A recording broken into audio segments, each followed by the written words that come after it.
Alright, excellent.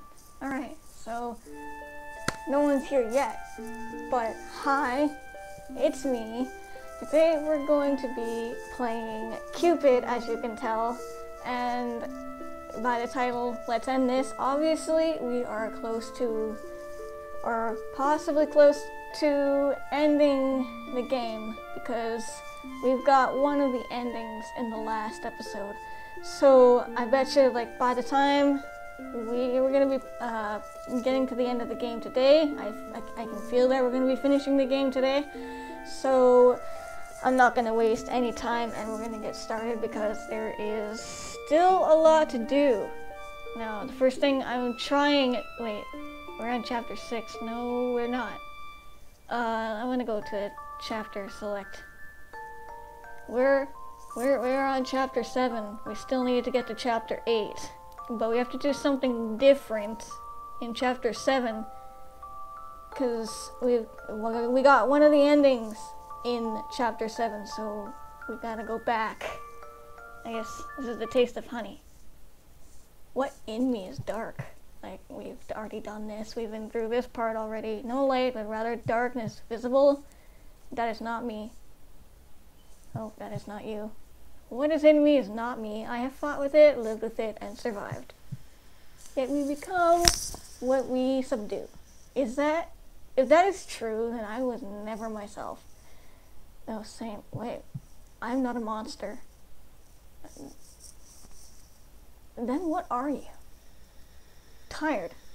Somewhat irritable. That too. I somehow prefer this side of you. Makes me wonder why I'm so stern with you. Why I care so much for your well-being. Why did I even offer you to stay with me? I do not know. You are still so generous, even if you are like this. I give because I can take. Once upon a time, there lived, who lost his heart, so he ate others. He who makes a beast of himself gets rid of the pain of being a man. I never lost it. I have always been cursed without it. And take mine, yours. Do you love me? I think you do.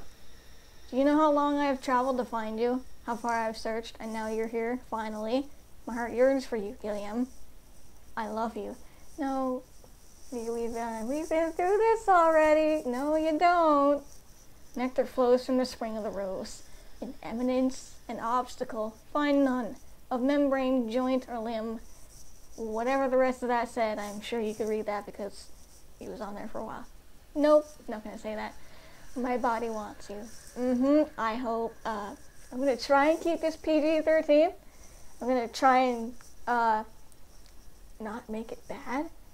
But obviously you've seen this game a lot and you know what it's like. So we'll just see how it goes.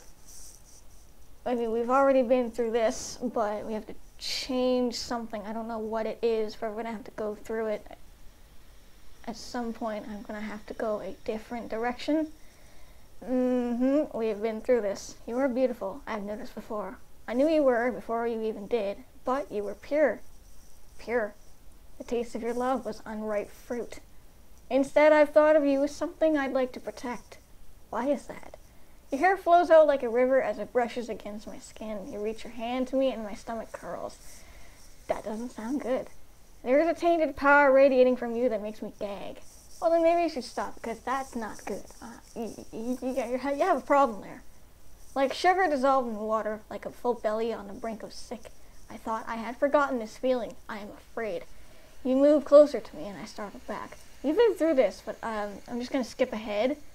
But I have to pay attention very closely to what I do, because I don't want to end up getting the same ending again, because then I'll have to go all the way back, and we don't want that.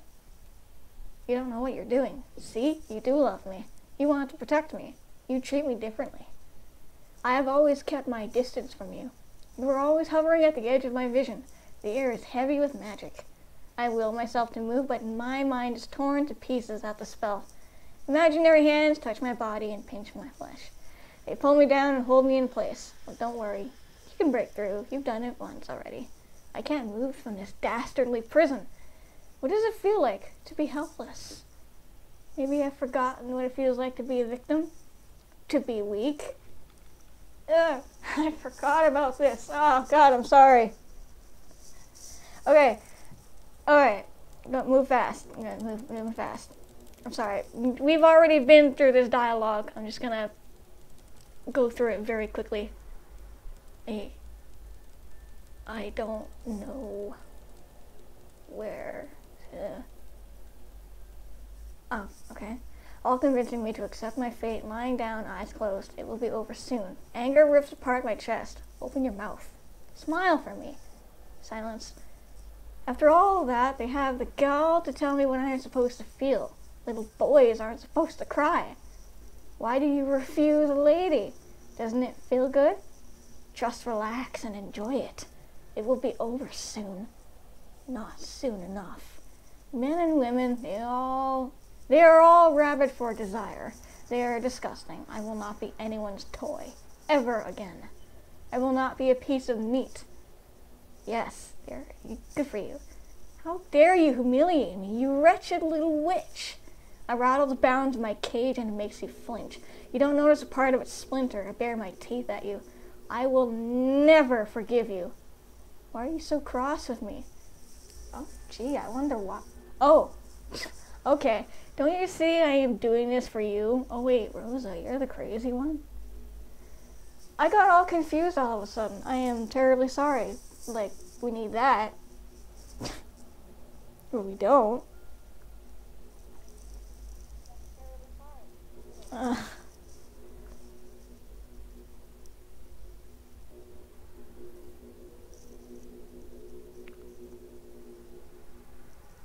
Okay, thanks, Rotter. I know I'm not perfect, but I'm just doing this for fun, so... Cool, I don't care if I'm a noob, alright? I don't care.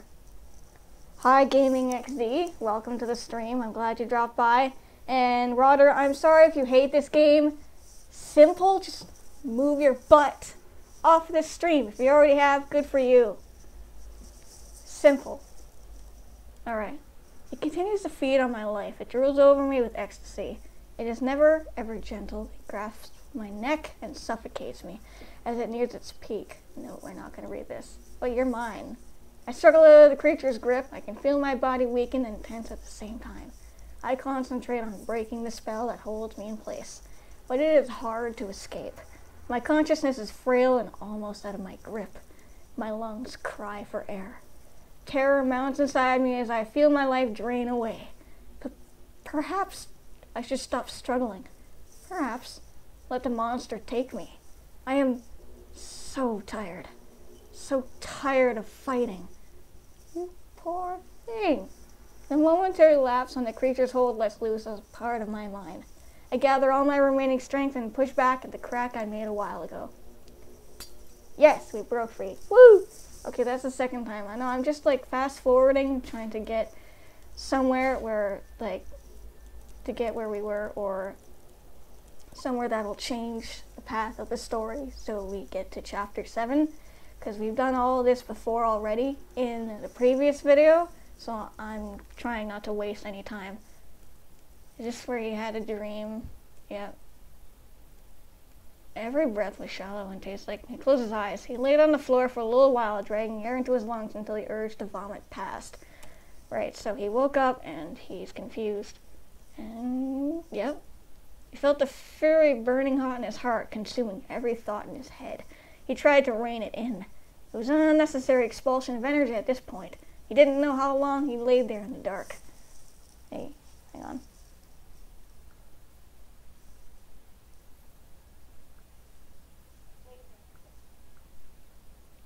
No? Okay.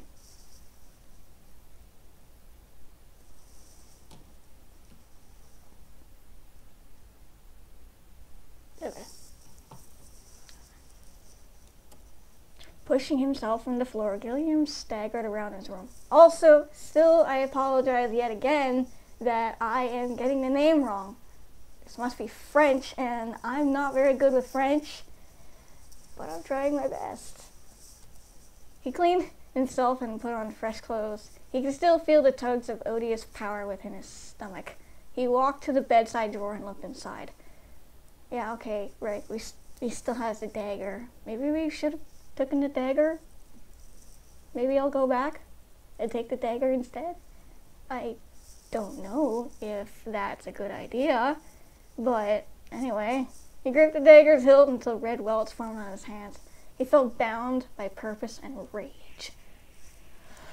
Okay. What's with the whispering in the ear hole? Why? That's not okay. If you could stop whispering in my ears, that would be nice. He could hear it calling out to him. A whisper. A taunt. Gilliam, play with me again. Please? You know where to find me. He shivered as his teeth grinded in his mouth. You will pay for this. Yes. Gilliam heard voices waft around his ears. So am I, and it's very uncomfortable. Ever since he had woken up from the dream, his vision doubled. He would be walking on the floor 1 minute, then slipping the next. Gilliam held onto the wall. It seemed that the spell hadn't ended with the dream. He hated the feeling of being powerless. He gripped the dagger, biting his lip to keep himself awake. The domain of sleep was where he was most vulnerable. His attacker must have known this, too. He regained some of his strength, but was still weakened considerably. Rosa. So she was a witch? How come he had never noticed before? The years had made him soft. No, you're just very blind. Gilliam clenched his jaw. Either way, it didn't matter. He was starting to get boring. He would just have to deal with Rosa tonight. Then he would pack his bags and leave for Asia. Of course you would. Gilliam smiled despite his nausea. Just you wait, my dear. I'll pay you back for your contempt. Okay. He opened the door to Catherine's room. We've already... No, wait, isn't she dead? Yeah, she is. Wasn't gonna read that sentence out loud. Hi, Michael. Glad you could stop by the stream. Miss you too. Sorry. Alright. Okay, I'm just gonna fast forward until... Oh. Hi. Hi. Oh, yeah. I forgot about this. Okay. Maybe we can just fast forward skip until we get to a choice or something. I don't know. Oh. Okay, maybe not. No. We'll just okay, just bear with me. You know the scenario, we've been through this already in the previous video, so I'm just gonna skip ahead. Yep, alright. Excruciating, yes. A mother's love, very interesting, yes, of course. Goodness, Rosa. Alright then.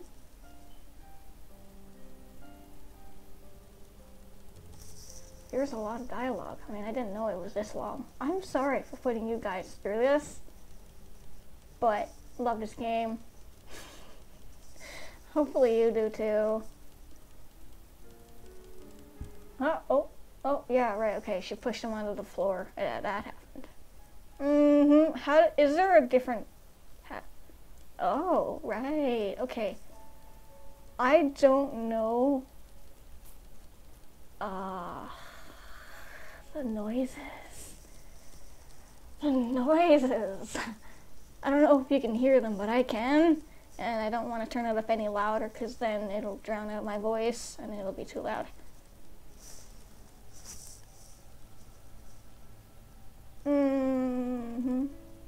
Oh, wait. Okay, I thought I was skipping something. Mother? No, you shouldn't. Oh, I don't want to ignore it because that's what I did last time, but I don't want to say yes. We have no choice. Oh, no. Don't let his silver tongue fool you, child. You have a purpose. This is what you're supposed to do. But why?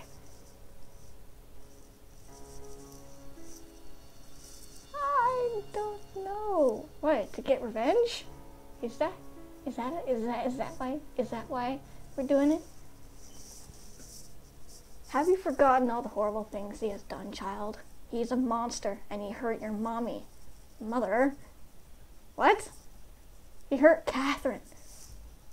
Oh, okay, no, Catherine and my mommy. I thought you were talking about Catherine being my... Never mind. He should pay for everything he has done. I don't want to kill anyone, Mother. Rose's grip on Gilliam's neck slackened. Blech. Pardon me. Gilliam coughed at the sudden influx of air. Rosa stared at her hands in confusion. Tears started to run down her face. Why do you want me to kill somebody, Mother? Should I really do it? Why should I be the one to kill him? Because you are the only one who can, because you must, because you're the only one who can, because you're similar to him and you're the same exact creature that he is? Maybe? I'll go with that. Child, you have seen his face. You have an opportunity to end his existence. But why should I be the one to kill him? Can't somebody else do that? Mother, I don't want to be a murderer. Please, don't make me do it. I'm scared. Well, how dare you disobey me? I already told you that you must. I will not stand for your disobedience, you ingrate. Why are you doing this? I said I don't want to do it. Stop making me want to do it. Well, Oh, no, that was not a choice. Okay, that was actual dialogue. Don't know, man. Seems to be going pretty... The stream seems to be going pretty good right now. I'm glad. No, disturbances. Yet. Yeah,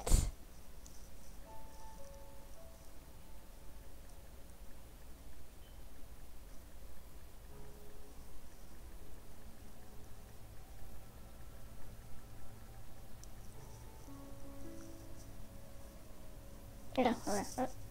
Yay! Hugs! Big hugs for you. Here's a hug. Everyone, hugs. Oh my god. Okay. Do you even love me, Mother? Yes, of course. I'm your mother. Your mother loves you. Of course I do, child. Then why do you force me to kill someone? That's very bad parenting. Because he's a bad man. Wait, yes, he is? Yeah? I mean, I don't want to say nothing, because I think that's what brought us to that one ending. He's a bad man and must be killed, my dear. Do you understand this? It is justice. That is not justice. That is just validation. And wouldn't this make me bad, too?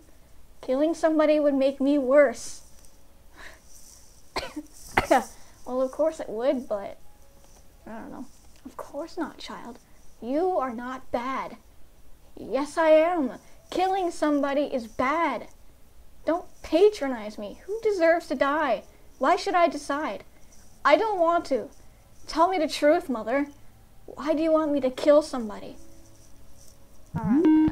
Oh god.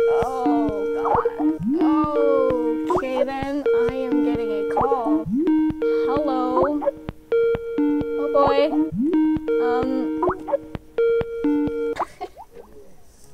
Oh shit. Oh god. Okay, whoops. I don't know what just happened. I'm sorry. I just got a call on Skype from a friend.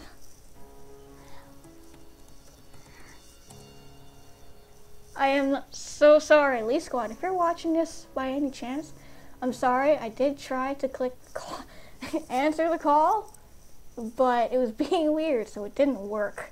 Anyway, tell the truth. Mother laughed in Rosa's head because I wanted to see a little blood. I find it entertaining. Is this funny to you? To see lives toyed with? I thought you loved me. Well, I guess you're telling the truth. Oof. Oh, Jesus. Okay, hi. I'm trying, man. Call. Answer. Cat. I can't. What the fuck?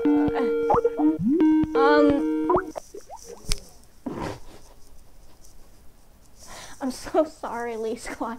Oh god. Oh, I don't know what's going on. Oh gosh, hang on guys, I'm sorry, just give me a sec.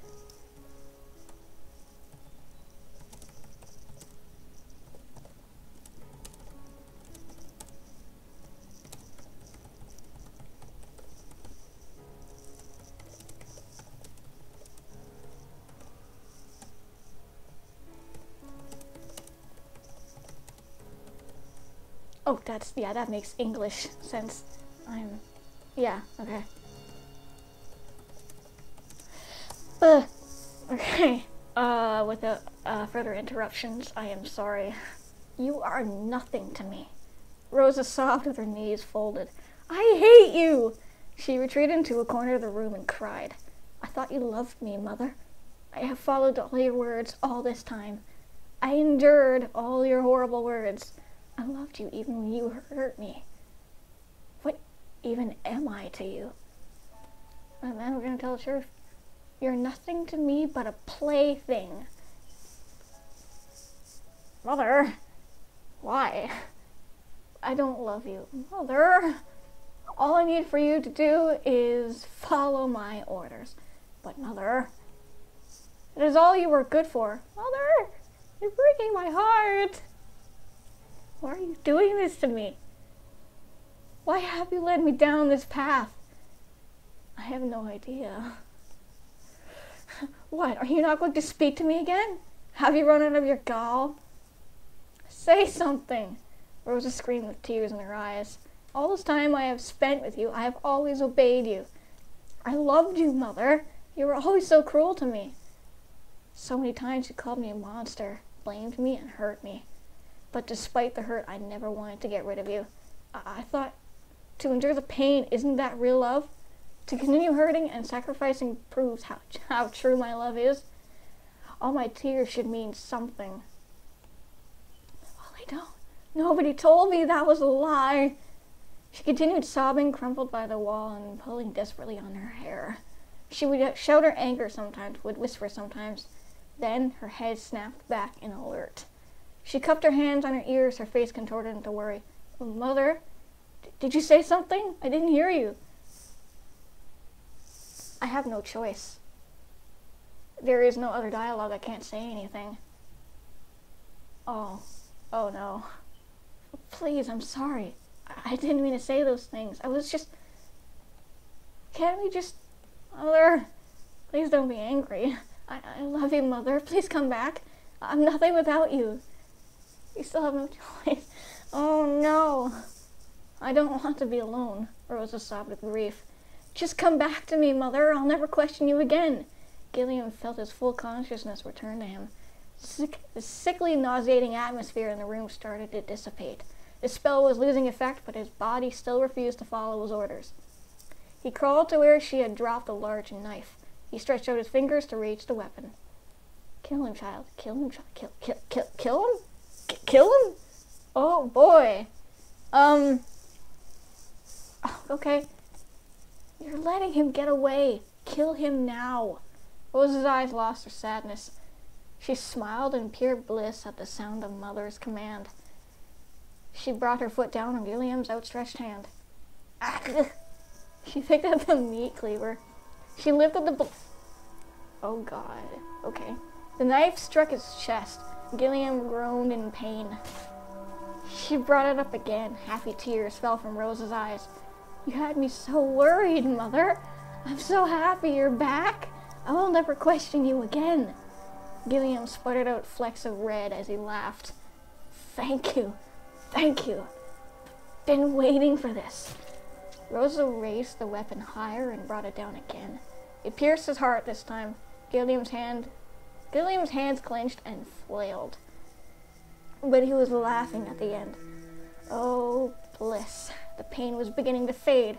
Every weight he carried shrunk as his heart went into shock. Oh, cool. Wait, this is a different part of the game. Alright, now we're going somewhere. Rosa watched as the life left Gilliam's body. It annoyed her that his face was contorted into a sneer as even in his death he still continued to taunt her. Finally, he stopped moving. She kicked at him with spite. I am so sorry for my language. Bastard! I'm glad you're dead. She waved her hands on her dress. It's a shame you didn't want to die the fun way, Gilly. You could have lived a little longer. Rosa giggled. No matter. Anyone who disrespects Mother deserves to die painfully. Rosa gave a satisfied sigh. What shall I do now, Mother? Nothing? Absolutely nothing. Okay, that was a choice. I don't know why. Mother?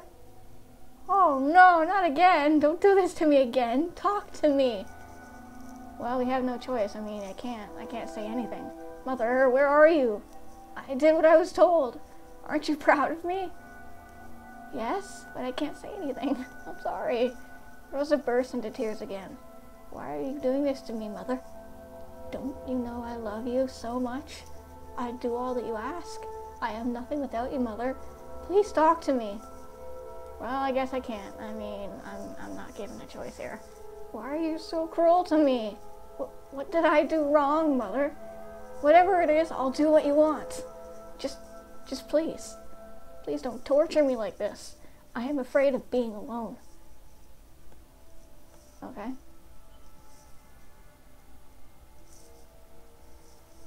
Cool. Alright. Moving on. Now that you got what you wanted from me, leave me?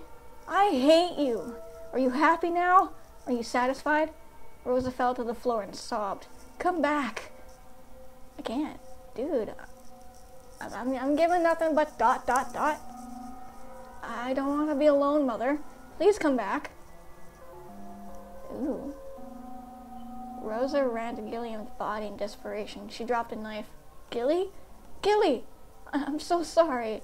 Please don't be dead. Rosa touched Gilliam's face and slapped his cheek. Please. You're the only one left. Gilly! Rosa shook his shoulders, calling his name. She attempted to patch up the wound on his chest, pooling the blood back into his body.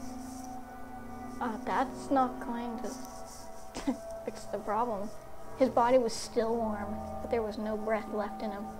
There was no beat in his heart. Rosa had a sudden idea. If I give you my love, will it revive you? If I can take love, can I give it back? Gilliam, I still do love you. I do. She kissed Gilliam's lips, forcing whatever power she had into him. But he didn't move, no matter what she tried. Aren't we supposed to Aren't we supposed to live long lives, Gilliam? We're supposed to be the same. Why are you so fragile? Rosa hit his chest in distress. You can't be dead. I've never been alone. Please don't leave me alone. Rosa began to giggle. Mother is playing with me. Mother? Is this a game? Are you playing hide and seek? She tore at her hair and laughed. Is Gilly also playing? Catherine, come join. Oh boy. Rosa sobbed. Mother! Please. I don't want to be alone. Please. Please. Emptiness. Woo! Achievement unlocked. We're full of emptiness. I love it. What now? Oh. Mutation. Oh my god, okay. Okay, so that was ending 4. I mean, good. But, we need to get to the 8th chapter. Okay, well, you took Gilliam's key. 33% complete. Okay. How do we... chapter select. Mutation. Okay, we got 4 of the endings. Does this not exist here? Is this not a thing? If anyone's played this game already, could you please let me know if there's an actual chapter 7 or if that is nothing and it just doesn't exist? Because I would really love to know, so I'm not wasting any time.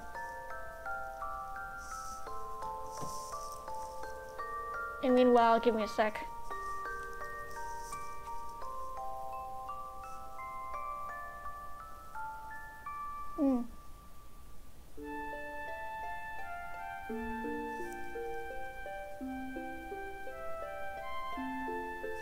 I don't know. There's like only 7 chapters. Hold on. I am so sorry if that's all that was. I didn't know that this would be so short. I thought there was another chapter that we could somehow get to, but right now it doesn't look like it.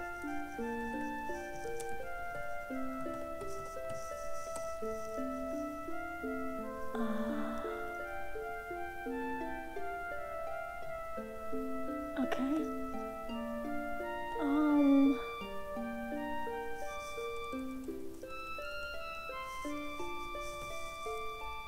How many chapters are there in this game? Like,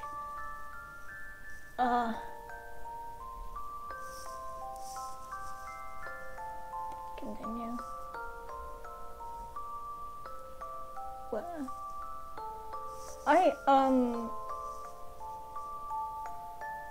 Oh, there's a secret ending. Ending 4. Oh, okay, sorry, I'm just reading up something. I'm trying to figure out if there is like another chapter or that's just it. And we just have to get all those endings.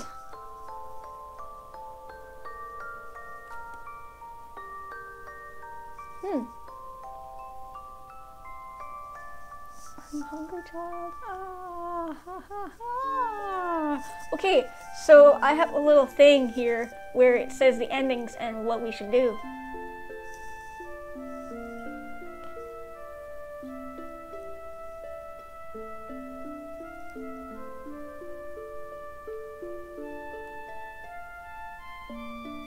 Because we didn't get ending 1, did we? I don't know where I would have to start from in order to... We're only 33% complete in this game, and I have no idea what else is there that I am supposed to do.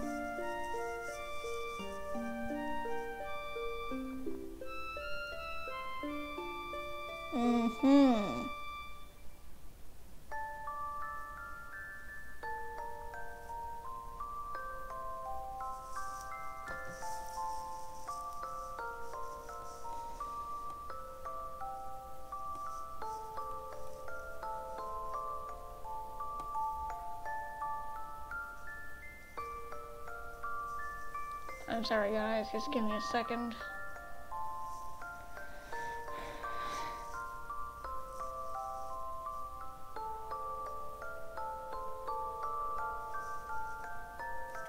I don't know, here, maybe we'll just fool around. Like, I don't know if we have to fool around in chapter 7. Maybe we'll go from, like, chapter 6, and then the certain choices to get the other 2 endings. Maybe that's what we should do. I'm gonna do that. I'm gonna go to chapter 6, and then continue from there. In the warm, dim light of the library, Rosa opened the journal's cover. She wasn't too surprised to find that a number of entries were written in different tongues. The dates jumped from decade to decade. The writing spanned centuries. Another suspicion validated. Gilliam was not human. Or at least he did not have a normal human lifespan. We already know this. Maybe I should just skip it. Oh yeah, no, okay. Let's continue. And go. Filthy colors. Alright. It's just automatically skipping. No, it's not. Domestic abuse. Why are we... Wow, okay then. F. Are you sure you want to skip unseen dialogue for the next choice? No, I don't. Okay, we're just gonna have to go for it through this. We've already read these letters. I'm not gonna read them again just for the sake of not wasting your time. Excuse me.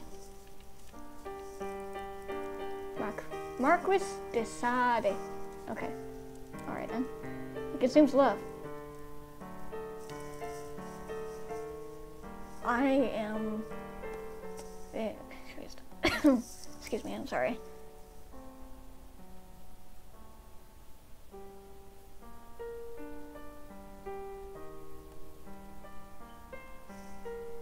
How do you,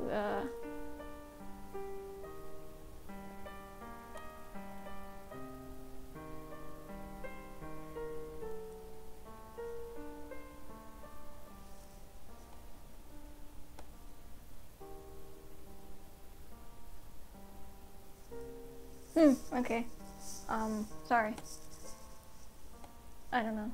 You've learned enough. You know what he is and how to kill him. There is no more need to read further. Rose's hands were shaking by then. A growing feeling of understanding came over her. His thoughts were too much like her own. They were too similar. Gilliam consumes love. Rosa remembered the taste in her mouth when she had kissed Catherine. There was something else in that kiss, a boundless flavor that coated her mouth and made her realize how hungry she was. The same night that Catherine began to change. Oh, I'm hearing a heartbeat. Rose's throat throbbed. The thumping felt like it resonated through her whole body. It was a tongue twister. Rosa fell to her knees. The same feeling of dread began to rise up in her throat. The mere mention of the thought came to summon the feeling in her chest. Oh, jeez, she gagged. Did I taste Catherine's love that night? Then that means that I am also... Mother, am I the same? Oh, finally, figured it out, have you? Do you see it now, my child? He is a monster, the very thing I stopped you from becoming. Don't you see? I saved you. I stopped you from feeding on other people's love. I didn't want you to be filthy. Mother's love is all you need. You have learned enough. Now you know what to do. Kill him. He is what I have feared the most, Rosa. He must perish. Rosa's face contorted into worry. The discovery of Gillian's identity shook her to the core, but it also made her feel the burden of their years together. Perhaps the understanding of his pain as well. Must we really do this, Mother? You still have doubts after everything I've learned? No, but this knowledge just makes me want to... You stupid child. Can't you see? It is what should be done. Do it for the greater good. Do it for me. Do it for me. You must do it for me. For my peace. Is it really? Is it easy to say that? But what do you really want?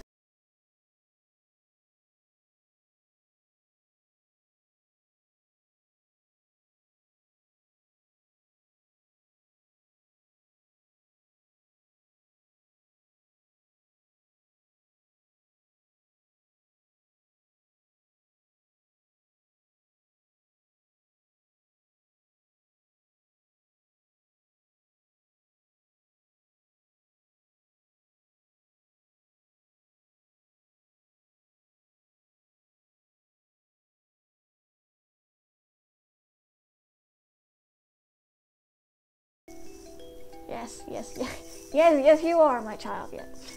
Yes, you are, and it is part of my regret to have ever loved you. Oh.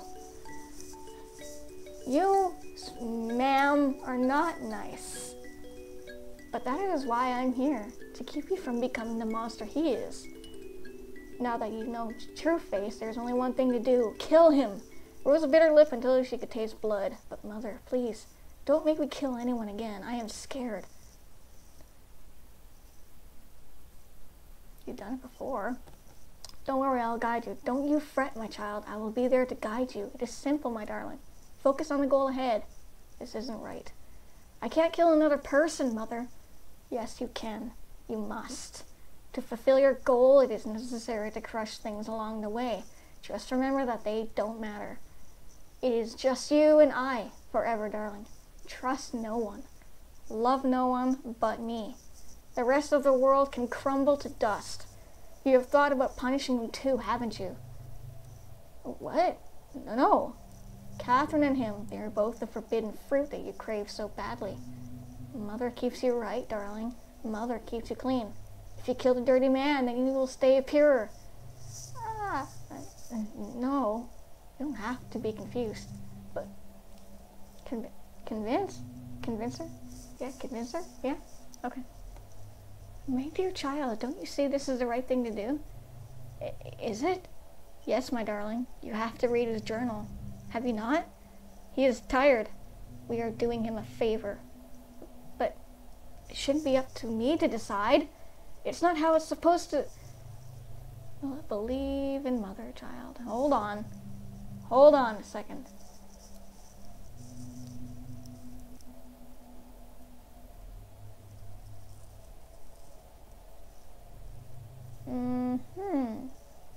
Okay, alright, no. I don't know. Believe in Mother, child. Mother knows what is best for you, my darling. Do you believe that?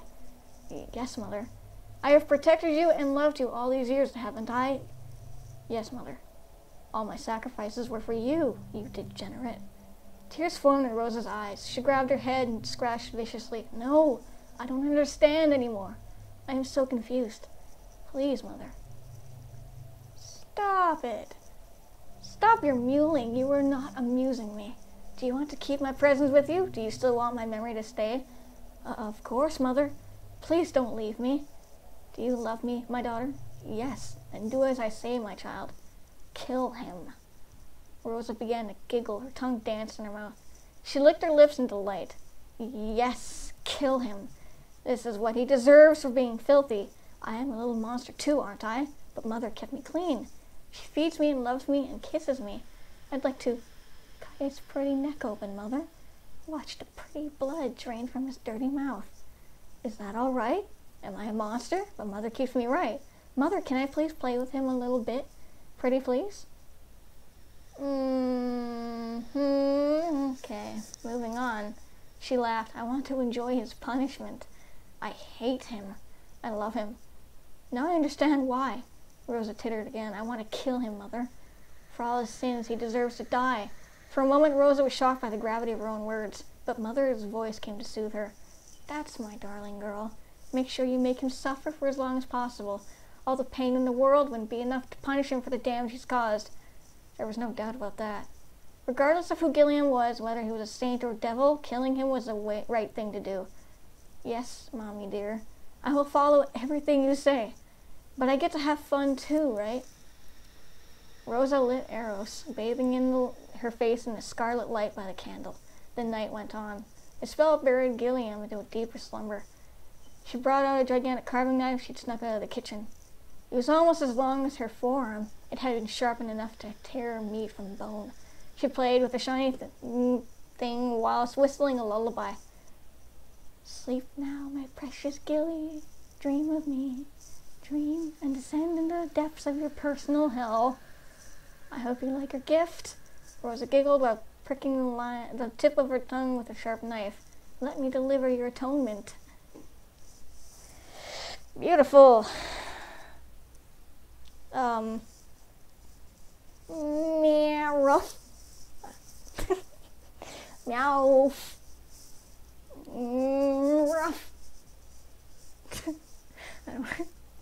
Alright. Okay, here we are again at chapter 7. Okay. Yeah, we've been through all of this again. I am sorry, I'm just going to scroll right through. Meow. Woof. Oh, okay. No, this is the same. I'm sorry I'm putting you through this again. Sorry, guys. I am clicking as fast as I can. I can't. Oh, wait. Oh, okay. We've been through this. I just want to make sure. I don't know if this is the chapter where I get the ending. This is other endings from. But I'm gonna damn near try.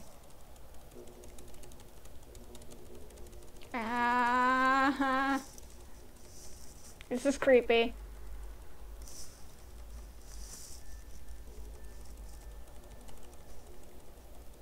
There's a lot of dialogue, but holy crap, man. Oh, yeah, okay. Oh, no.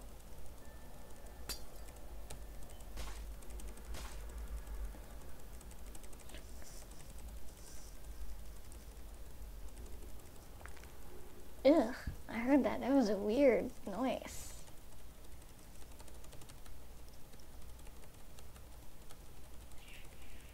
Ah, the voices are back. Excellent. Hello. Could you not ear rape me, please? Do not do that in my ear. Okay.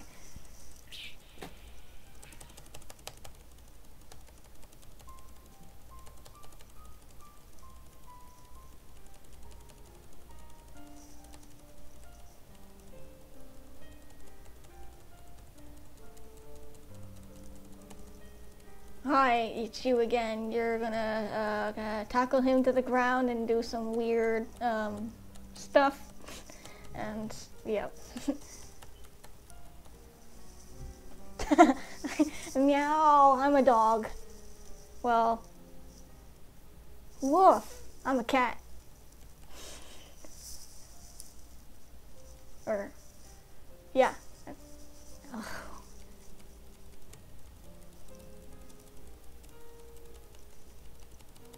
Okay, come on now.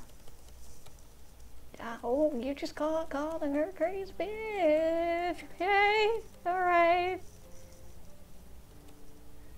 Why does this one? Okay, here we go. Now he got tackled to the floor. Ugh. Hi, that's a weird face. You shouldn't do that. Yeah, that's weird. Alright.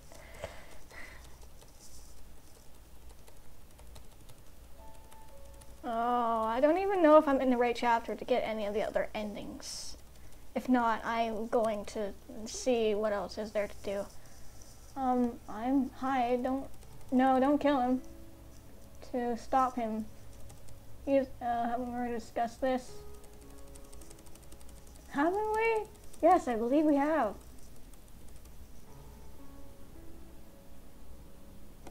Because you must? Well, this different... Wait, who wasn't important? Do you even love me, Mother? Okay, how about we spice things up when I'm not going to say anything? Tell the truth. Tell the truth. Ah, you find blood interesting. Same. No, I'm kidding. No, I don't. Not at all. Tell the truth. Ah.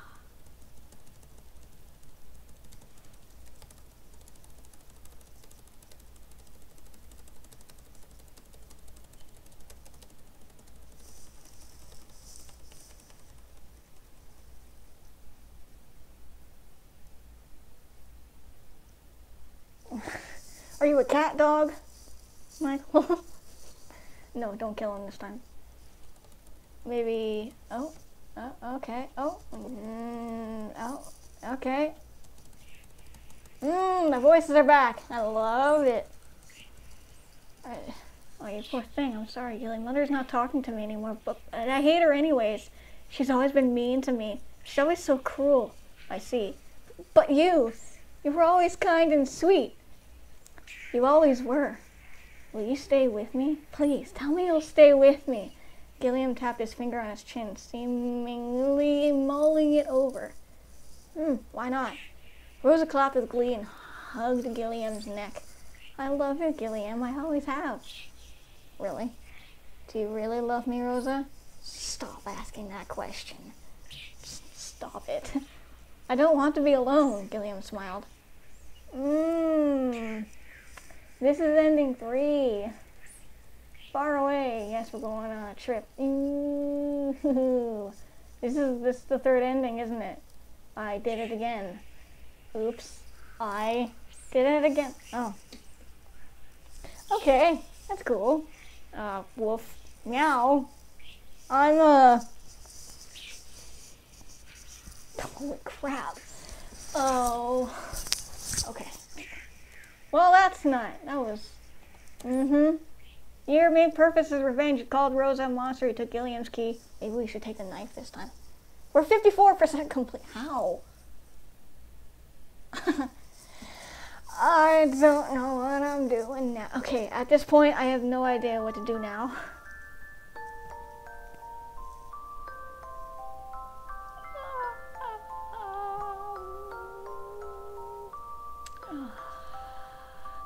Chapter select. What if I go back a chapter, like say go back to chapter 5, and then we can do things differently to see if that gives another ending. I'm gonna cheat. I'm going to look it up. Sorry. I'm gonna look it up, see what else there is to do, so I'm not doing the same thing again.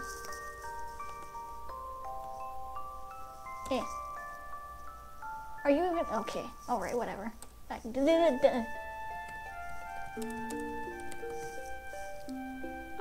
Visual novel.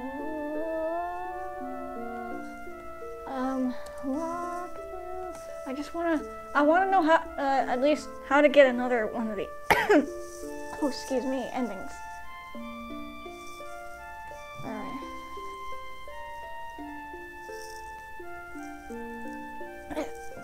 Pikachu. Just kidding. Those. I'm not in the game right now. I'm looking something up. This is not helpful.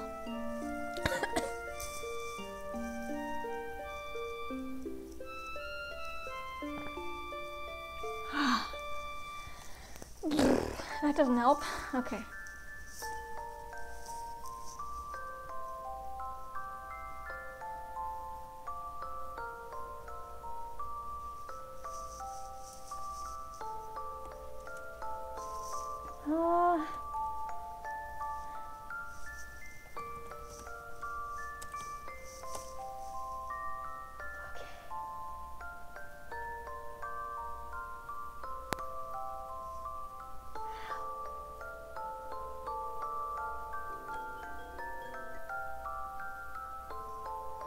Where's this one?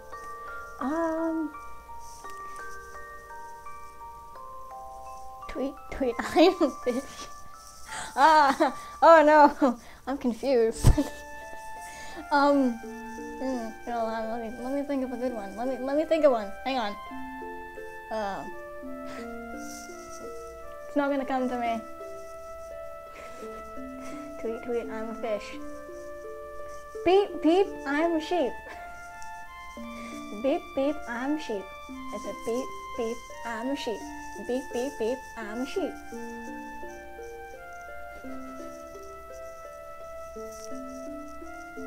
That was not good. I have nothing. That's all I could come up with.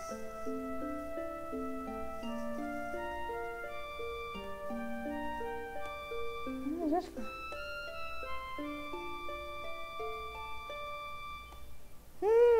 Okay.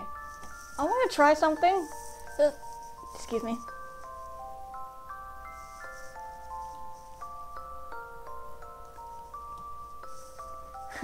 Yep. Birds definitely make that noise. Blub, blub.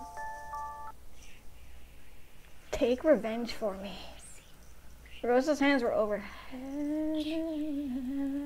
Take revenge, take revenge. Oh.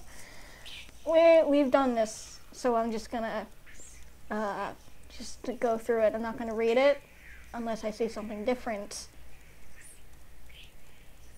You fancy him, don't you? You hate him, don't you? Look deep into your heart and you will find it, child.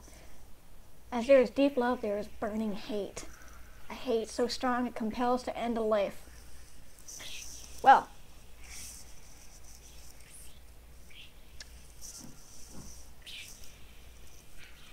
I had something to say about that, but nope.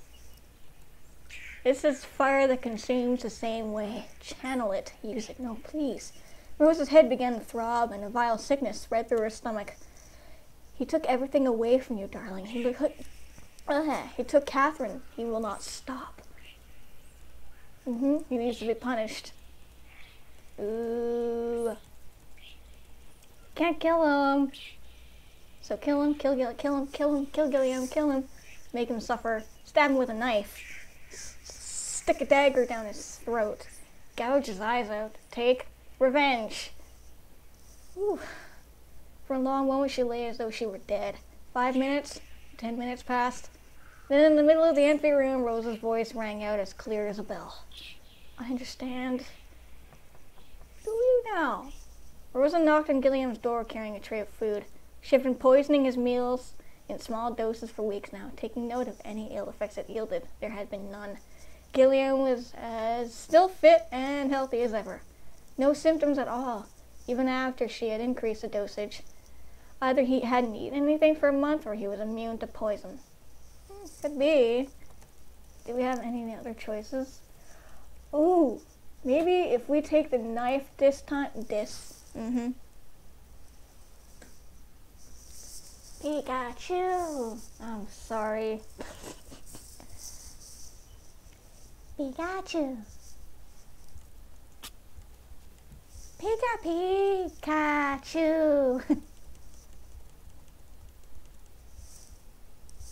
I'm sorry, Michael.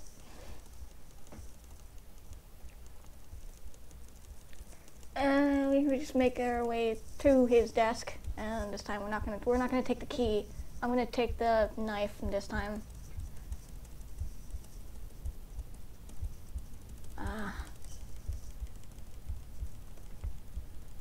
Hello, sleepy, sleepy Gilliam. You sleep on your stomach? Isn't that uncomfortable? I mean, sure, there's lots of people who sleep on their stomachs. That must be uncomfortable, though. Come on, leaving. We're leaving. Why are we leaving? No, yeah. Open it, child. Take the knife. Take the dagger. We blew out the candle, and now we're gonna cross our way through this sticky floor that's made of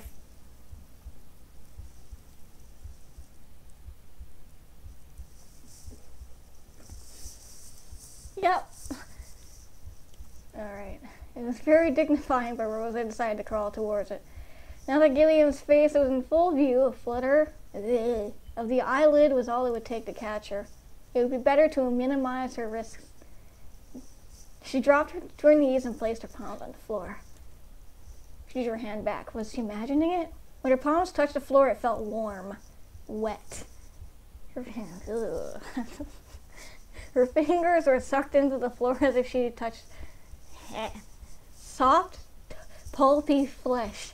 The hallucination was so strong that her nose detected a spray of iron in the air. Her stomach heaved. She rubbed her hand. There was no wetness or blood anywhere. The floor was solid. It must have been her imagination. Rosa touched the floor warily, patting it and pulling on the carpet fibers. Just a normal carpet. Rosa let out a slow, small breath as she started to move once more. She pattered away to the desk. Every time her skin came into contact with the floor, bile rose up in her throat. It took some effort to resist the urge to gag. Finally, the desk was directly in front of her. She looked back at the bed. From this angle, it was hard to tell if Gilliam had moved. She hoped that the big desk also hid her in its shadows. Rosa rummaged. There was no trace of the book on the tabletop. She only found a pot of ink, loose sheets of paper, and a quill. That damn thing had to be close. She opened the first shelf and found a stack of papers. Nothing. She shuffled through them, but the drawers didn't have the journal. She looked through the second drawer and the third. There was nothing of interest. Finally, she pulled on the last drawer. It was locked. Rosa sucked the air through her teeth. Of course it's locked. How could I have been so stupid? Rosa slumped in a depressed heap. Why don't you use that dagger to pry the drawer open? Rosa looked at the sharp dagger in her hand. The idea appalled. Stabby, stabby, stab. I hope I get to stab. I'm just kidding. Stabbing, stabbing, stabbing a man to death. Rosa positioned the knife to pry open the lip of the drawer. The wood wasn't terribly thick. With a little more prying, she felt the wood give her under her force. Soon she heard a snap. The drawer slid open, and Rosa looked inside. There it was. In her eyes, the green journal was a treasure. Okay, we're at this point again. We got the book we got the book either way. I guess it didn't make a difference. Okay, child. Yes, mother? Something is wrong. Everything was still. Her stomach shrunk into its cavity. Ooh, that's lovely.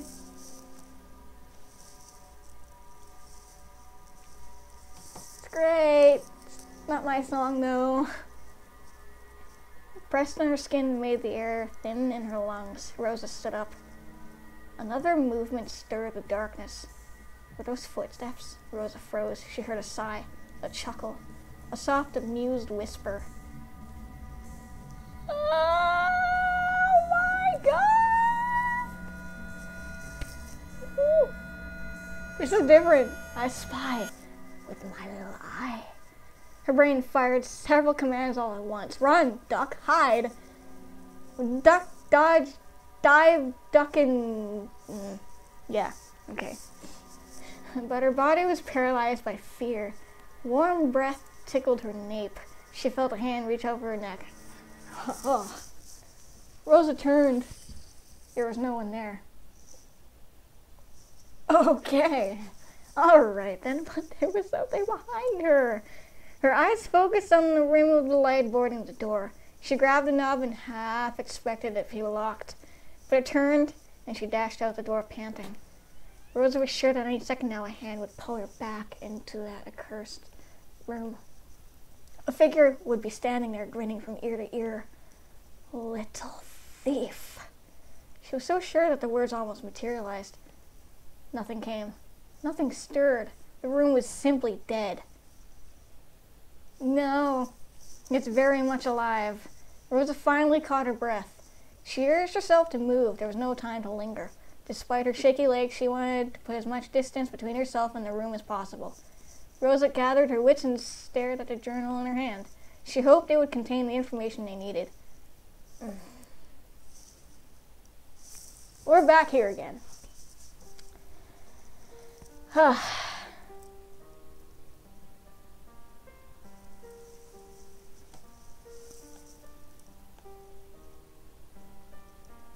What would happen? Oh. Okay, wait, read more. Perhaps there might be more. Yes, there is. Skip. Skip. That's not all. Skip. Skip to Maloo.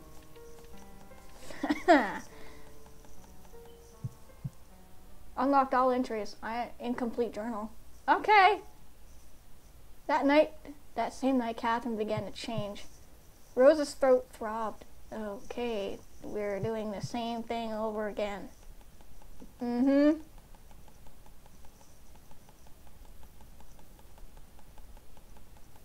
Da da da da da da da da.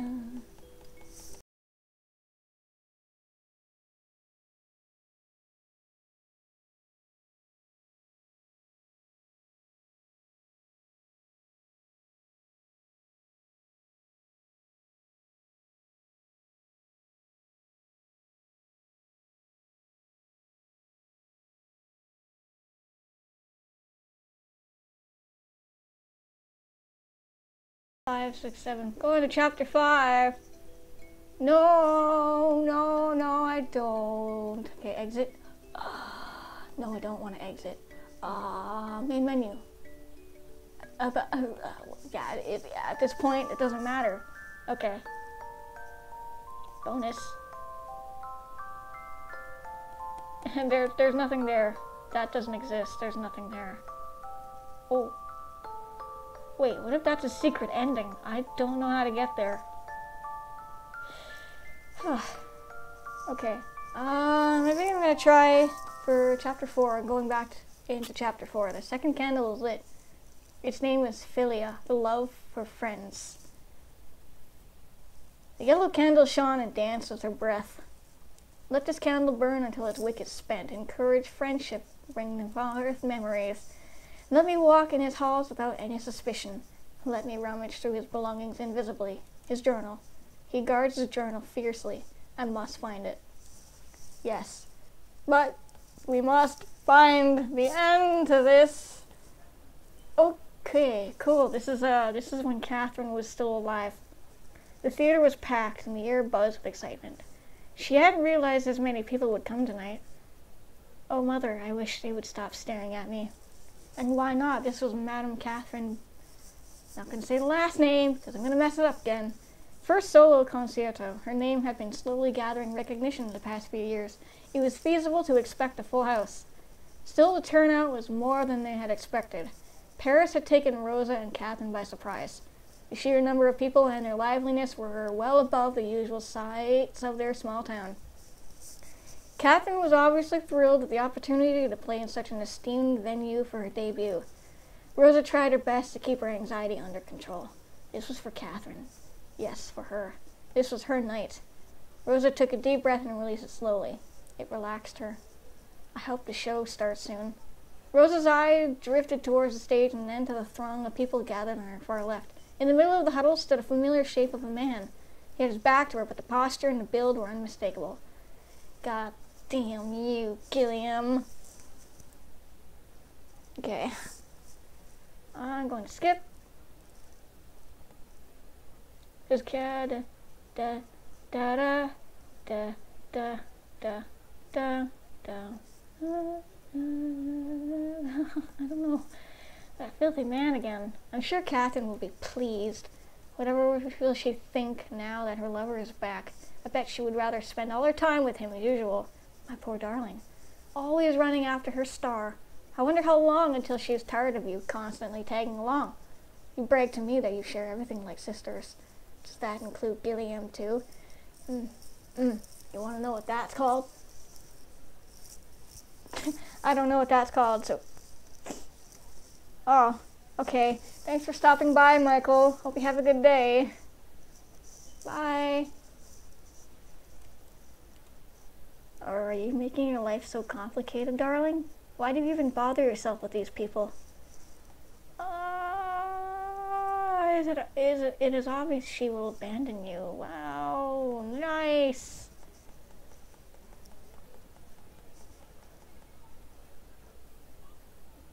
Friendships do not last. Excuse me, some friendships do last. Excuse me, mother. Okay, skipping ahead.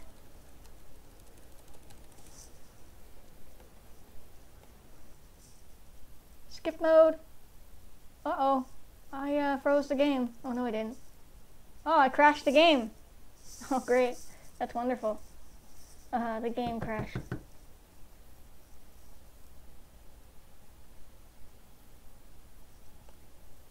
Whew. That was weird. Okay. I have no idea what just happened, but alright. Oh, yeah, it's that thing again. Okay. Don't worry, we're gonna go right through this.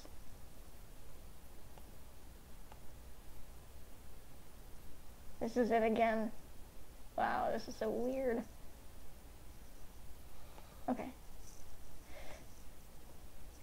She's probably repulsed by you, just selfish, just like everyone else. Repulsed by you. What did you expect? After what you did to her, you little monster. Of course she will avoid you like the plague. Well, excuse me, mother. No matter. Hi, cheesums. Okay, skipping ahead.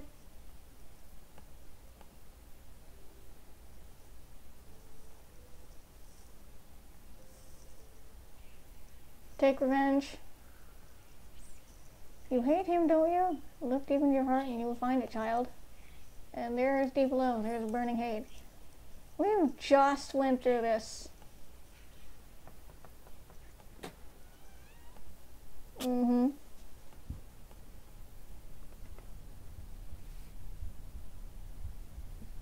Okay, what would happen if we take the key again first?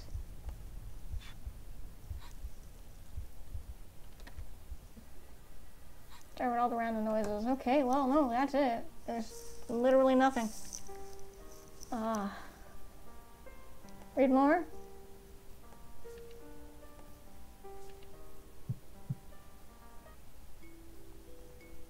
Do it for me? I don't know.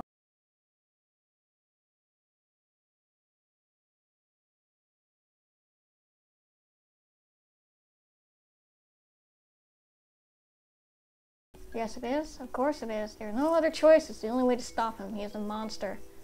Yep. No, you are not. You are not a monster. I have raised you, guided you, and loved you enough. All my sacrifices were for you. Yeah, we've heard you say that, mother. Okay.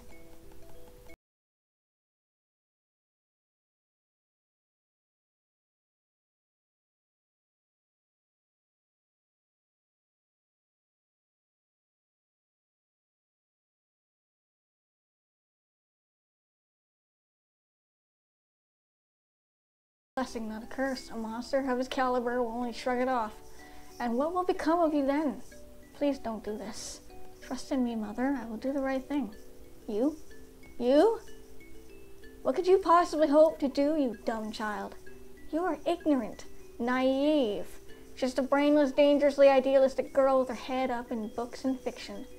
There is no happy ending in this life, you worm. Oh, you bring me so much pain. I should have abandoned you years ago. You cannot hurt me any longer, Mother. I know that you love me. You are my memory. As such, I want to remember you as the one person who cared for me. You who stayed with me despite my burden to your soul. Not the tainted woman who abused me. It is my fault you act this way.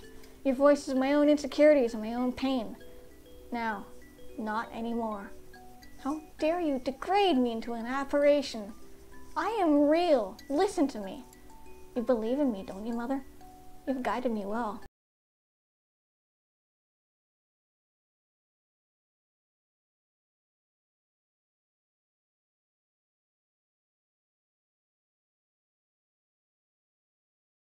Darling, I know you are strong now, but please, are you not going to avenge me? Wouldn't you do that for me? Revenge? Is it really what you want? Will that give you the peace you seek? I don't know. Will it? What else? I do not think revenge is what you really want. I don't know what you were talking about. You are part of me, Mother. You are me. You simply crave punishment. You crave atonement. Okay. I don't know if this is different.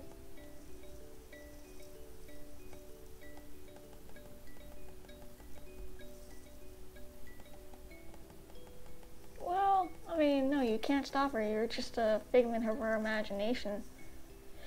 Stop it! Don't you move. But Rosa didn't pay attention to her mother's voice this time. She took a step forward. Don't you take another step! She lifted her foot once more. Why are you not listening? You've always listened. You've always followed me. You've always known I want the best for you. Please. Rosa passed her as if all those words were nothing but wind. I love you, Mother. Goodbye. Ooh, we had the talk. Whoa! We've gotten to chapter 8. No, we haven't. Wait a minute. It was chapter 8. You seen that, right? You seen it popped up. It said chapter 8. Okay, hang on. I am going to save. Yeah, see? Chapter 8. Transients. Okay, now we're getting somewhere. Return. We've been through this already. We were never myself. And what are you? I'm tired. Did you even really love me? Oh. Oh. Did you even really love me? Or were you just hungry? It is hard to divide that line sometimes. Hunger hovers over every action I take. Maybe I was bored. That's sweet of you. Gilly, truly marvelously classy. What are you doing in my dream, Catherine? I came to punch you in the face, you bastard. And then perhaps say goodbye. Pain wells up in my throat, and I answer with anger. Goodbyes are pointless. I have no need for them. You're just another voice in my conscience that will fade away in time. No, I'm not. You're still a bastard, mind you, but I love you still, and I loved you. But does that matter now? I will love another one quite like you in the future. You know, I can always tell when you're lying to me. Your mouth does that little twitch, and your nose flares up like you smell something bad. That man you knew was gone. He was nothing but an illusion you yourself designed, my dear. I only adapt. Then why do you still do it? How can I still tell you're lying? I'm not. Liar. Lies. Lies and slander. You were holding a telescope. I don't see it. Sagittarius is over there, I laughed, pointing your hand to the night sky. Beneath this blanket of stars, the brightest one was sitting right beside me. Would you believe me if I say I never meant to kiss you? But I'm glad I did. I had hoped you wouldn't see my hand shake. In your eyes, I feel like I am somebody worth loving. I am a lie. That was the truth. The arrow you struck my heart with worked both ways, Mancho. I have loved you since I was a child. And you had to keep this mask on for years, longer than you usually had to. But you see, when you become something for a long time, it imprints on you like a seed. Maybe you liked keeping this face, Manchu. Oh, oh boy. Your cat died today and we buried it in my garden. You were crying so hard nobody could comfort you.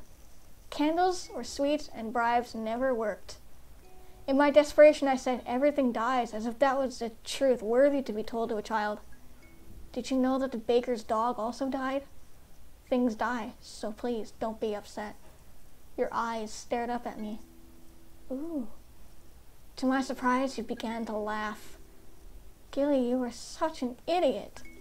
The baker's dog also died. Are you really trying to cheer me up? I believe he is. I shifted uncomfortably in my boots, but your laughter had you in stitches. Did it? Okay then. You took away my love, but you can't take away my memories. Memories falter and fade. When you have lived as long as I have, memories are cheap. Love is cheap, Catherine. So would you please leave me now? I don't want to remember you anymore. I don't want this. Once upon a time, there was a man who lost his heart, so he eats others. I never lost it. I have always been cursed without it. Then take mine. Yours? Take my love with you until the end of time. You will never go hungry again. That's not true. You hated me at the very end, like everyone else. Well, you ruined my life, so of course I hated you. You lied to me. You used me. But love and hate can be so similar. It's as simple as flipping a coin. But don't give me apathy, Gilliam. I want my memory to burn as bright as a star in your mind. And this memory I want you to remember me by. It's not my body hanging lifelessly by a rope. Ah, remember me as the child who loved you. My dear Gilliam, I love you. I forgive you. An unfamiliar bitterness washes over my tongue. It threatens to sting my eyes with tears clenching my throat with pain. Curiously, it is a sensation almost foreign in its rarity. Love. Is it possible? Can I love a memory? Can I survive with only your love to give me sustenance? I take a step towards you. Okay. Whoa. Something stirred in my dreamscape and suddenly you are not there anymore. Oh my, I see you in the distance. A semblance of your visage upon a grassy hill. The sky is dark. The moon hangs ominously upon your head. Catherine, run! But you cannot hear me. My legs are draped in clear jelly. In dreams, everything is slow. I cannot get to you in time. Oh yeah. I believe we all have those dreams where we run, but it's like very slow. Oh, we're here again. Your face begins to change. You are Catherine, you are Emily, you are Marcus, you are Diomedes, you are Psyche. Your head begins to snap and distort. The skin bubbles and the flesh tears to reveal the pulsing hide of the monster inside. Your glistening heart pumps in your chest. Your feathers pruned and majestic from recent feeding. Yet, I am not afraid of this thing and its many mouths. You are merely holding a mirror up to me. A slithering hand wraps around my neck and lifts me from the ground. The pressure tightens as I struggle. One of your tongues licks at the side of my belly as if sampling the food before the course.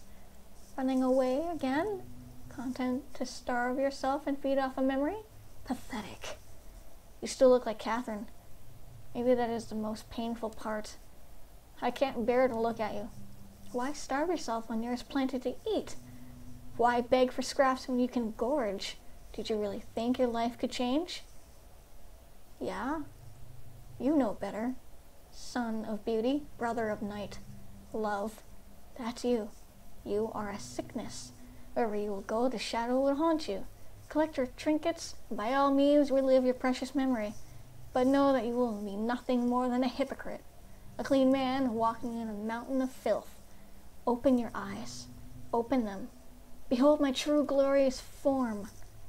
Ah, humans are insatiable. Men and women, they're all rabid for love.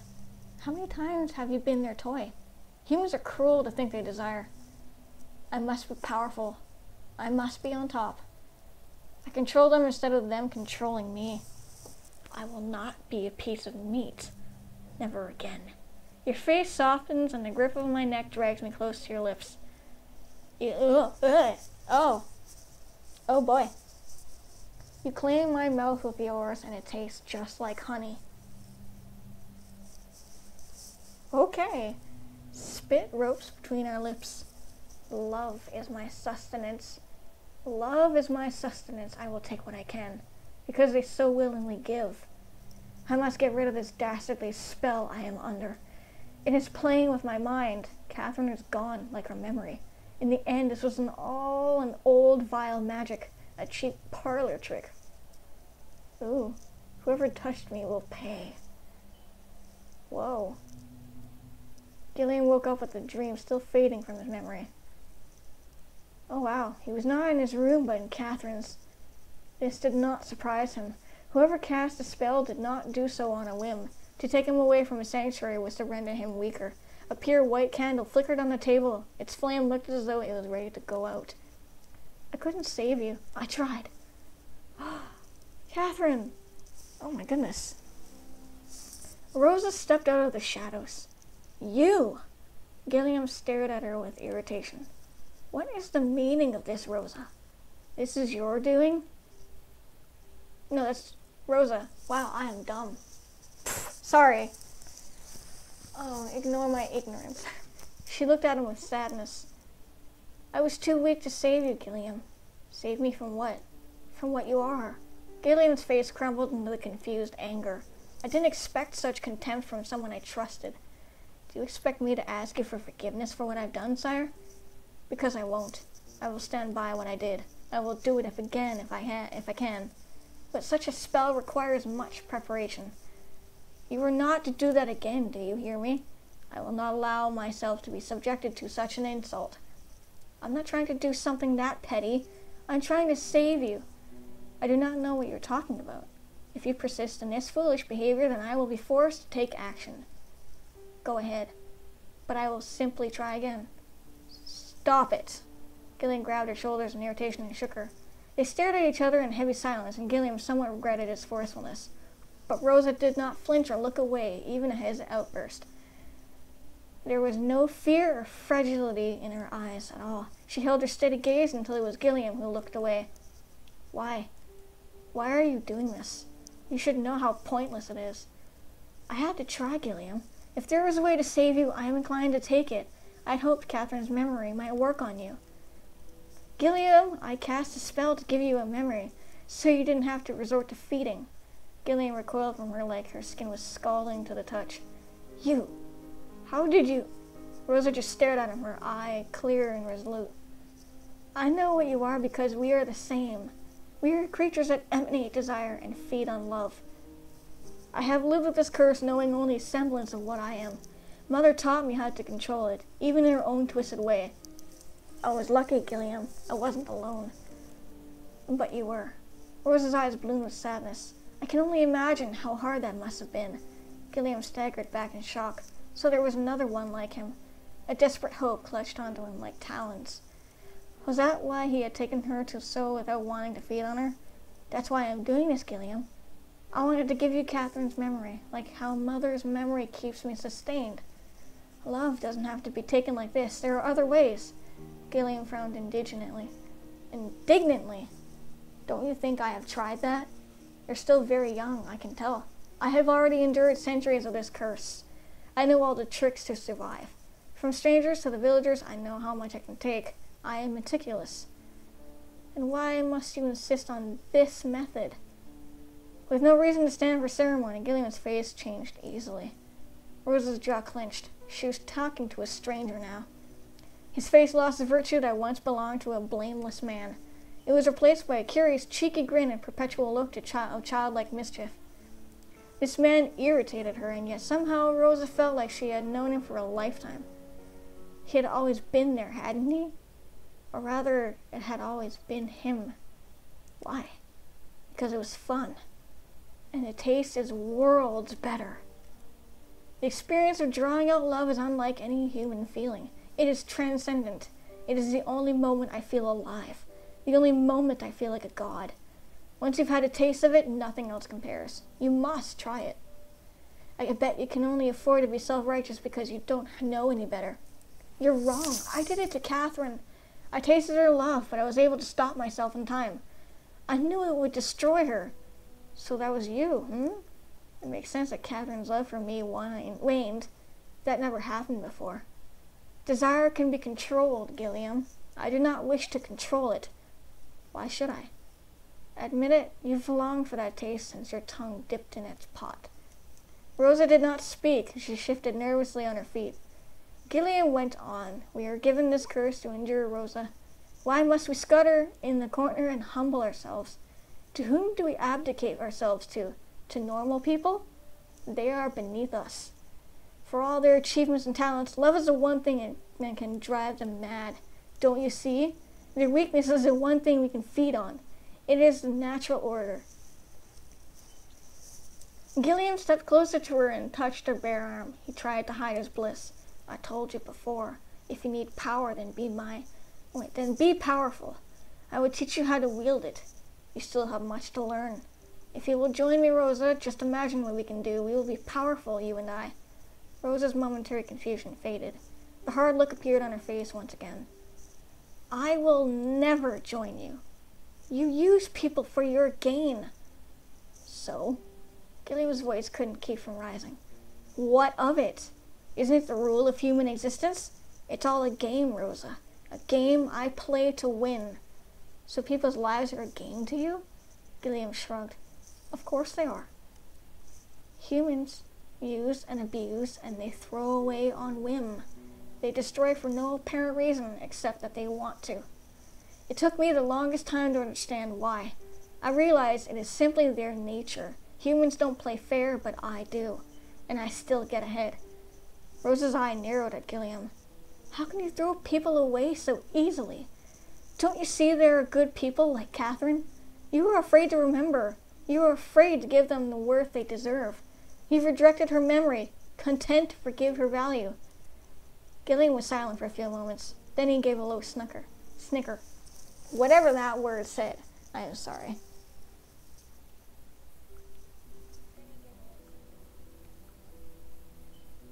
Okay. That is an amusing thesis. He looked at her dumbfounded face pitifully. Another chuckle escaped Gilliam. Couldn't help it. You got me all wrong, Rosa. I do not undervalue people. In fact, I love them. I revere them. I am grateful. They sustain me, after all. That alone deserves all the happy appreciation I care and give. I loved Catherine with every fiber of my being. She was a kind soul. She tasted perfect. But I think you underestimated how long I've been on this dirty, forsaken rock. Good people are not rare and precious treasures. As such, they are not to be handled with any differently from the rest. What? And all this talk about worth. Did you mean some people are worth more than others because they are kind? What if from now on I only consume bad people? Or how about those in the lowest case of society? Ruffians, rapists, thieves. It is easy to be kind when you are privileged, but those poor unworthy souls, surely no one would miss them. Would that make you feel better? Rosa faltered. That's not what I'm saying. That is exactly what you were saying. You're telling me I shouldn't feed because there are good people out there that deserve better. So if they're bad, is it all right? How terribly judgmental of you. No, every human being has a capacity for kindness or cruelty. To judge somebody on such a volatile detail, that is prejudice. After all, a man can annul the death of his fellow man no sooner than a criminal can turn a new leaf. The truth is, there are no good or bad people. There are just people. And I'm not picky. Whoa, cool. Gilliam's soliloquy. Stop saying that. You don't really believe that, do you? You hurt like me. You want acceptance like me. I know deep inside you want something more. More than a feeding or a craving. You've written as much in your diary. You sneaky little minx. Didn't I tell you we're not supposed to touch that? Stop. Please, stop, Gilliam. I implore you. Her pleading face stirred something in Gilliam, but the callousness in his heart had decades to harden. He snorted. Or what? What do you plan to do, little girl? Is this it? Is this your plan? Put on a light show and talk to me talk me to death, I'm sorry. Surely you didn't think it would be that easy. If you have a different offer, I'm all ears. I thought as much. Well, good talk. Albeit a little pointless, I'm sure you'll agree. Is that what you think of Catherine, then? Nothing but cattle? Gilliam winced despite himself. I loved Catherine. I know you too loved her completely, whether you admit it or not. You can't take love without giving it, can you? Gilliam sighed in annoyance. Just another spoke in the old fun wheel. You're lying if you say you were not the least bit troubled by your actions. That's a start, Gilliam, the first step. It means you are not as cold as you want to appear. If you admit your guilt and take responsibility for death. Gilliam waved her away with an indifferent scoff. I refuse. Her death was her own decision. I had no hand in that. She reaped what she sowed and I collected, that is all. With this validation, the assured smile came back to his lips. He shrugged. Who knows, maybe she could have gotten better over time. Most people bounce back from the loss of love. Or not. Who really knows? Is it my fault she gave me everything I didn't ask her to? Which was only fair, like you said, I didn't hold back. It was an equal exchange. Rosa's throat went dry. Oh, love. Love is the strongest force in the world. But it is never pure. Always tainted, always poisoned. What are you talking about? Well, I hate to shatter that vision you have of Catherine, but she wasn't so righteous. She was as selfish as everyone else. What? Think back, Rosa. All of her fights started because of her jealousy. She couldn't stand the thought of somebody else getting a slice of her pie. And why not? Jealous Catherine. Wasn't I convenient for little Miss Pure-eyed? Yes, of course. Convenient and perfectly adequate. Sweet, boring, obliging Marquis Diggle. Wasn't he so easy to love? He could help her achieve her grand dreams, give her the good life that hovered just beyond her reach. After all, Gilliam didn't seem to have any plans of his own, did he? As if satisfied to exist only for her? Honestly, what a catch. What an impressive pedestal. Even when the core of this love poisoned her, she made no attempts to leave. I wonder why. And now there's a question. Why, indeed? Because she had hope for Gilliam. She stayed hoping her feelings for you would return. That was how much she loved you. Gilliam scoffed. How sweet of you to say. You really thought Catherine stayed with me just for love? And not at all because she was scared, insecure, comfortable? Gilliam tapped his chin in mock contemplation. Or maybe she just wanted so badly to be a marquis's wife? Such a proud girl she was. Must she settle for anything less? That will show all the people who used to scorn and underestimate her. They who gossiped about her family behind her back. That will show them. Rosa took a shaky step back. It is not true. Hi, Kitty Moo. Welcome to the live stream. Hope you're enjoying it so far. How are you? It is not true. I won't believe it.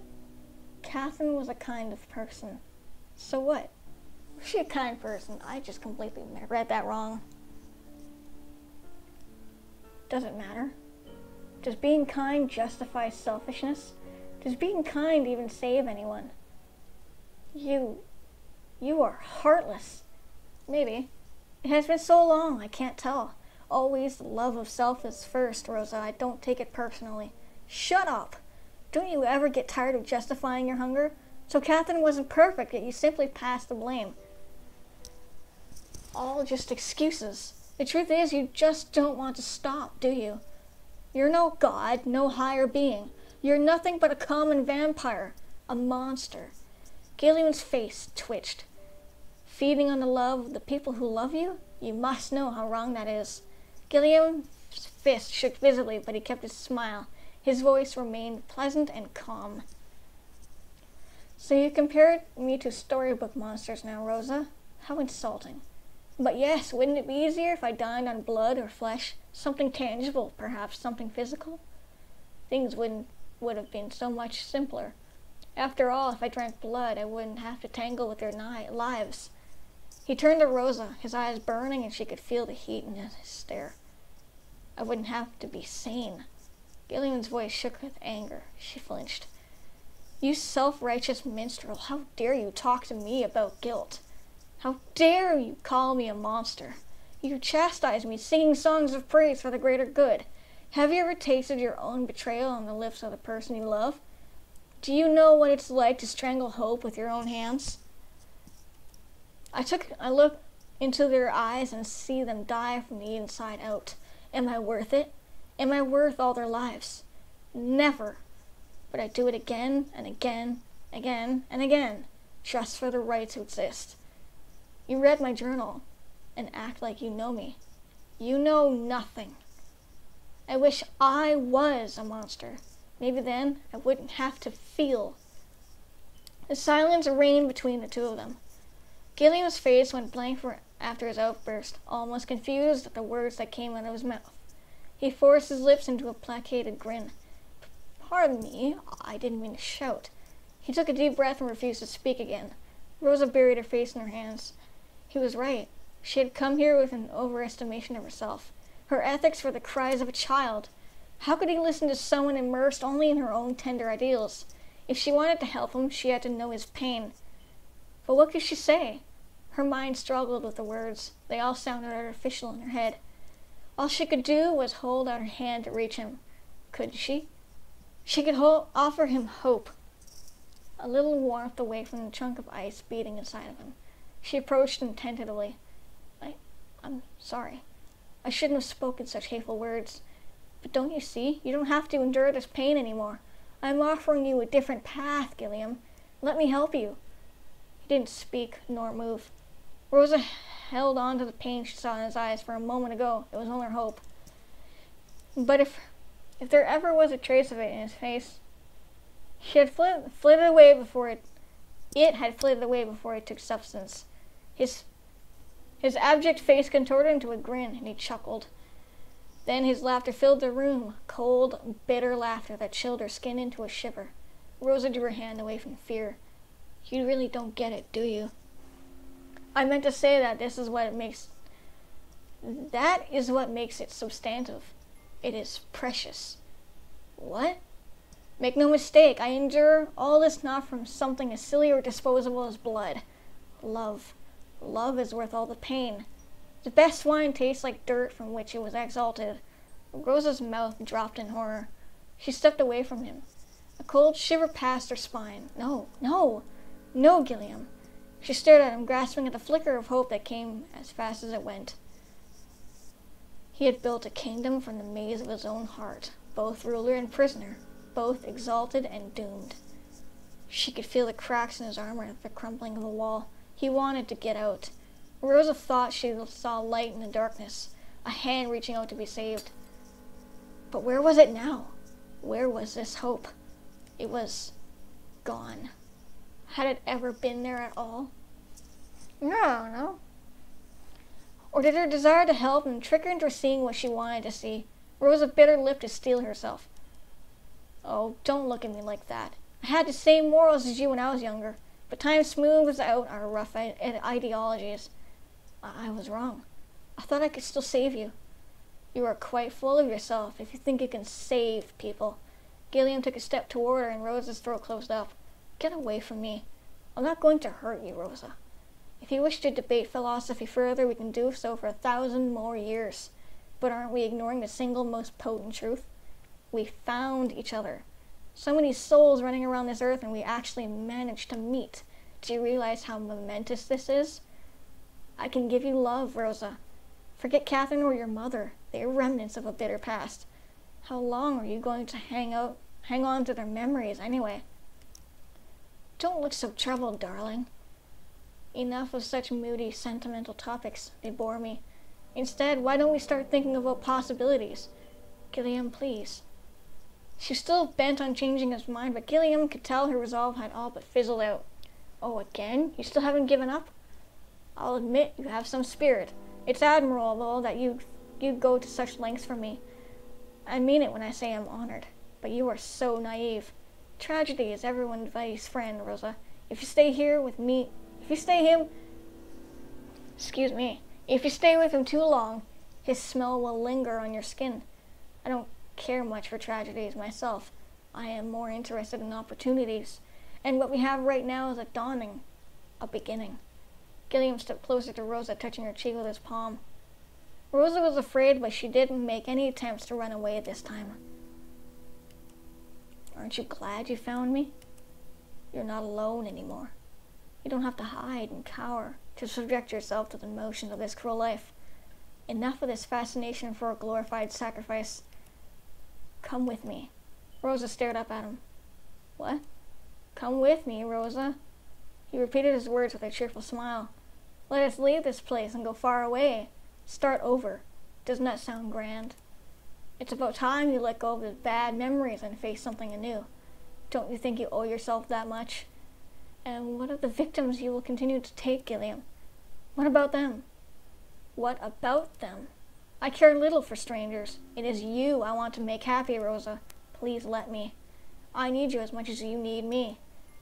Rosa bit her lip. But Mother, I need you right now. Please let me hear your voice. She struggled with pain in her heart. She was free falling. Mother. To hear Mother's voice. She had always been the ground she stood on, both the pain on her bare feet and the place to stand.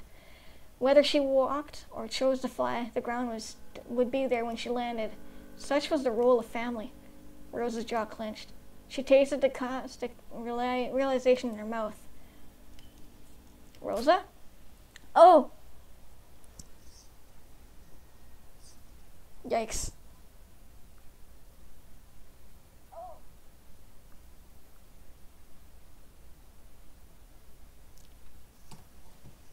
And that was when he felt an icy pain shoot through his chest. He looked down. Oh, we got stabbed. There was a knife sticking out of him. The knife Rosa had stolen from the kitchen. I'm sorry. The blade clattered to the floor and Rosa's lip quivered. But I have to make this right. Gilliam's body lost all strength. He slumped on the floor, blood staining his shirt red, just laughed in amusement. Oh, sorry. Oh, you stupid girl. So this is your response to my generous offer? Ugh, how trifling. I expected better from you. Gilliam winced in pain. Been a while since I was stabbed. She knelt beside him. She didn't speak at once. That wound will not heal like the others, Gilliam. Oh? I must end it there. For Catherine, for Mother, for all your victims. For you. I have to do the right thing. She said this aloud, but she only half believed it. The right thing? Was there such a thing? Rosa reveled in this confusion. The least she could do was carry the burden of her choice for the rest of her life, instead of forgetting. She had considered simply leaving him, unchanged and a prisoner of his own twisted ideals. She still could. If she reversed the spell now and allowed him to heal, then he would survive. Young, powerful, and healthy, but unchanged and carrying the same shadow in his heart. She had tried, hadn't she? Whatever he did next should be none of her concern. There was a pinch in Rosa's chest. But to know that she doomed him to make the same mistakes forever. To stop caring about him and degrade him onto nothing but a failure. It seemed crueler somehow. It would make her like him. Gilliam sat up wordlessly, his back pressed on the wall. The pain was different. The blood hadn't stopped leaking from his chest. He coughed and liquid flooded his lungs. It was getting harder to breathe. A part of him wanted to ask how she had found a way to kill him. It seemed quite pointless now, a waste of precious breath. He sat there bleeding, willing himself to anger. He thought of threatening her, demanding her to do something, but he didn't. He was surprised to find something else in his heart. Gratitude, of all things. Rosa held Gilliam's hand as the blood continued to pour out of his wound. Dimly, Gilliam reflected that she really did have spirit, the courage to do what he could not. He could use the last of his strength to lift up his hand and wipe away her tears. Don't cry. I'm fine with this. His hand lingered on her face for a while. Oh. He searched his heart for anger, for bitterness for this girl, but there was none. How curious it was to feel the steel in his heart and yet no hate for its wielder. How curious it was to know that this was all an act of love. Rosa, you are an anomaly. You confuse me. Maybe if he had listened, would he have? Maybe she was right. He could change. But it was too late for him, wasn't it? It had been too late for him decades ago. Long after he had degraded life, including his own, as pointless and petty. That was only the one regret. I wish we had met sooner. He took a deep breath. The pain in his chest throbbed with every breath. Still, it was only a distant buzzing in his mind. The pain was simply white noise. Rosa held his hand tighter. I'm sorry. Apologizing again. I thought I made myself clear with that. Gilliam coughed and tasted metal in his mouth. He chuckled and wiped it away. Honestly, this would have been much worse, Rosa. I was never strong enough to endure this life. But it looks like you are. That's good. You'll stay with me for a while, won't you? Please? Yes, Gilliam. Just take my journal with you. It might help. I would still wish for you to start anew. Board the ship, the papers, take the money in my office. Use it to build a new life. Gilliam coughed out red flecks of blood. He swallowed and his throat felt like it was on fire. He had a lot more to say, a lot more to tell her. He tried to speak as clearly as he could, despite the bulge climbing up in his windpipe. Avoid small towns. They don't take to strangers kindly. You'll stick out like a sore thumb. Always present yourself as nobility or person of influence. Give people another reason to think you're desirable. Otherwise, they will fear and hate you, confused by their own urges. His breathing was getting erratic. Also, remember to... Oh. Rosa leaned over and kissed Gilliam's lips to stop him from speaking.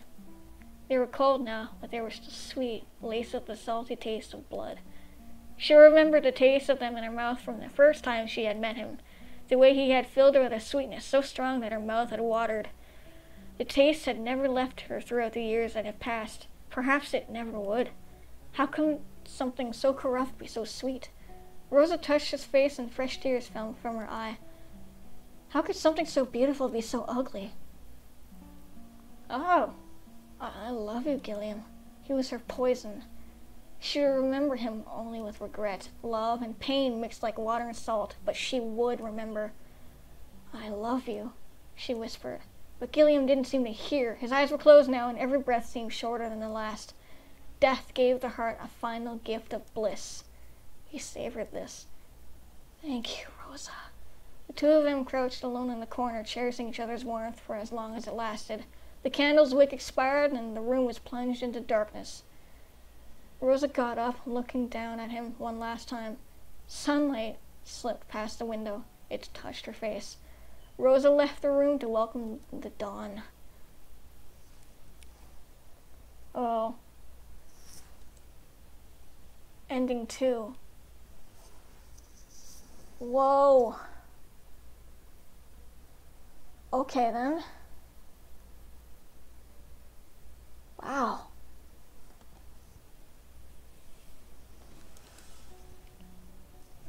Okay then.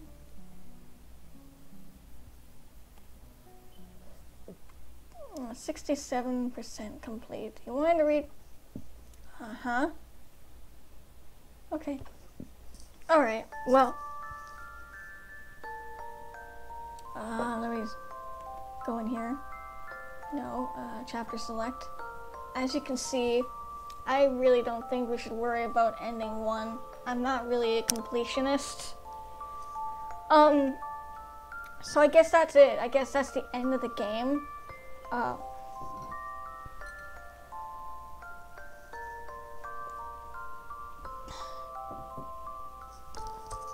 I really enjoyed playing this game, and I regret not playing it. I regret playing it sooner. I regret not playing it sooner. Yeah, that makes sense. Random realistic tone. If you're watching this, thank you so much for suggesting me this game last year. I'm so glad you did. This is a really good game, and I absolutely loved playing it. Now, this is the end of the game, so I'm gonna end the live stream here. But before I do, I'm just gonna say that I will be like in the future and now. I wanna do more visual novel games. It's kind of what I'm interested in. It's kind of my passion. I have a thing for them, and I really love doing them. This is I know there are a few out there who do enjoy watching the visual novel games I play, so I just want to say a big thank you to you guys. One last thing before I end the stream. Just please go over to my friend Michael's channel and go check out his channel. He's pretty awesome. He has some great stuff over there.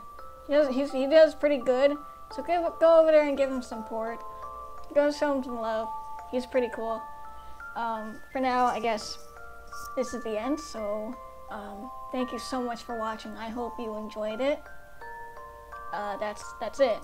Thank you so much for watching, and I will see you guys later. Bye!